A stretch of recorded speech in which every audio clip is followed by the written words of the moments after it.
April 27న Warangal నందు జరగబో రజోత్సవ సభకు సమాయత్తం చేయడం కోసం జిల్లా అధికార ప్రతినిధి వాకిటి శ్రీధర్ విస్తృతంగా పర్యటించారు. ఈ సందర్భంగా ఆయన మాట్లాడుతూ కని విని ఎరగని నీతిలో రజోత్సవ సభకు ప్రజలు, నాయకులు, కార్యకర్తలు కదులుతున్నారని, భారతీయ రాజకీయ చరిత్రలో ఈ సభ చారిత్రాత్మకం అవుతుందని అన్నారు.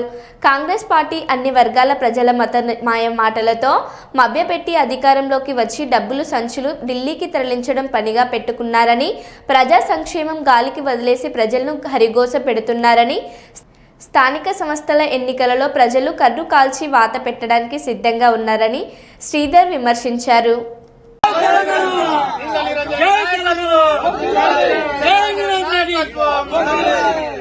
జై తెలంగాణ, కేసీఆర్ నాయకత్వం, కేసీఆర్ నాయకత్వం, నిరంజన్ గారి నాయకత్వం, నిరంజన్ గారి నాయకత్వం. చలో వరంగల్, చలో వరంగల్, చలో వరంగల్.